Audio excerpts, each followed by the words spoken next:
Kejaksaan Agung akan mempelajari adanya dugaan keterlibatan seseorang bernama Dito Aryo Tejo dalam kasus korupsi proyek penyediaan menara BTS 4G Bakti di Kementerian Komunikasi dan Informatika, Kemenkominfo.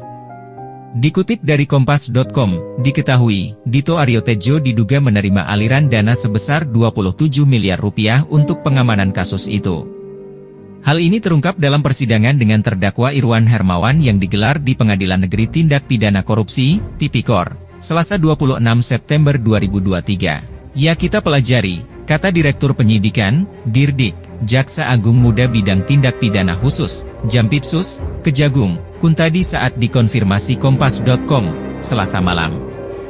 Terpisah. Kepala Pusat Penerangan Hukum, Kapus Penkum, Kejagung, Ketut Sumedana mengatakan bahwa pihak penyidik masih akan mencermati soal informasi tersebut. Oleh karenanya, Ketut masih belum mau bicara banyak soal hal tersebut karena akan didalami lebih dahulu oleh penyidik. Kita lihat perkembangan keterangan di sidang ya, kita akan mencermati terus, ujar Ketut, Selasa. Sebelumnya, dalam persidangan, Komisaris PT Solitech Media Sinergi sekaligus terdakwa kasus korupsi proyek BTS 4G Kominfo, Irwan Hermawan mengakui ada aliran dana sebesar 27 miliar rupiah kepada seseorang bernama Dito Aryo Tejo untuk pengamanan kasus tersebut.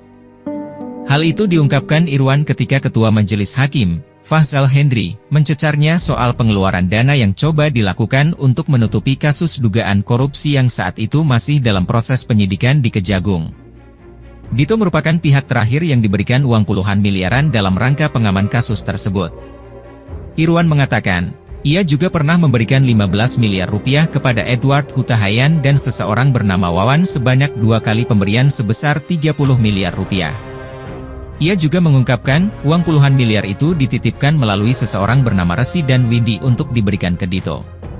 Terkait kasus ini, Kejagung sebelumnya telah mendalami dugaan adanya aliran uang dalam kasus korupsi penyediaan infrastruktur menara BTS 4G melalui pemeriksaan Menteri Pemuda dan Olahraga Dito Aryo Tejo pada 3 Juli 2023. Dito Aryo Tejo sendiri telah membantah dugaan bahwa dirinya pernah menerima uang dari salah seorang tersangka kasus proyek BTS 4G.